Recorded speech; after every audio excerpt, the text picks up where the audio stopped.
आतंक के विरुद्ध भारत की लक्ष्मण रेखा अब एकदम स्पष्ट है। अब फिर कोई टेरर अटैक हुआ तो भारत जवाब देगा, पक्का जवाब देगा।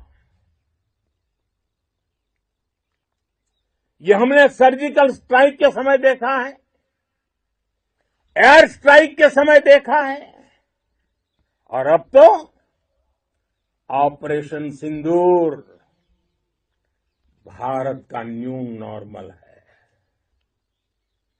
और जैसा मैंने कल भी कहा, भारत ने अब 3 सूत्र तय कर दिए हैं। पहला, भारत पर आतंकी हमला हुआ तो हम अपने तरीके से, अपनी शर्तों पर, अपने समय पर जवाब देंगे। दूसरा, कोई भी न्यूक्लियर ब्लैकमेल भारत नहीं सहेगा। तीसरा, हम आतंक की सरपरस्त सरकार और आतंक के आकाओं को अलग अलग नहीं देखेंगे। दुनिया भी भारत के इस नए रूप को, इस नई व्यवस्था को समझते हुए ही हमारी एयरफोर्स ने पाकिस्तान में इतना डीप आतंक के अड्डों को टारगेट किया। सिर्फ 20-25 मिनट के भीतर सीमा पार लक्ष्यों को भेदना,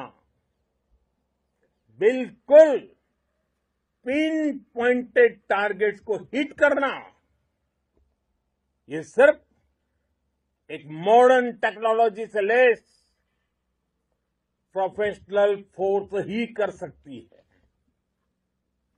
आपकी स्पीड और प्रिसीजन इस लेवल की थी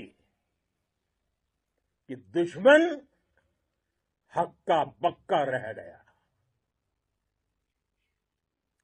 उसको पता ही नहीं चला कि कब उसका सीना छलनी हो गया।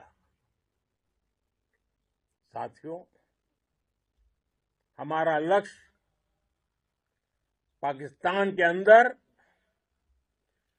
टेरर हेडक्वार्टर्स को हिट करने का था, आतंकियों को हिट करने का था। लेकिन पाकिस्तान ने अपने यात्री विमानों को सामने करके जो साजिश की रची, मैं कल्पना कर सकता हूं वो पल कितना कठिन होगा जब सिविलियन एयरक्राफ्ट दिख रहा है। और मुझे गर्व है, आपने बहुत सावधानी से, बहुत सतर्कता से सिविलियन एयरक्राफ्ट को नुकसान किए बिना कमाल करके दिखाया, उसका जवाब दे दिया आपने। भारत माता की! भारत माता की! भारत माता की! हमारी एयरफोर्स ने पाकिस्तान में इतना डीप आतंक के अड्डों को टारगेट किया। सिर्फ 20-25 मिनट के भीतर सीमा पार लक्ष्यों को भेदना, बिल्कुल पिन पॉइंटेड टारगेट्स को हिट करना, ये सिर्फ एक मॉडर्न टेक्नोलॉजी से लैस प्रोफेशनल फोर्स ही कर सकती है। आपकी स्पीड और प्रिसीजन इस लेवल की थी कि दुश्मन हक्का बक्का रह गया। उसको पता ही नहीं चला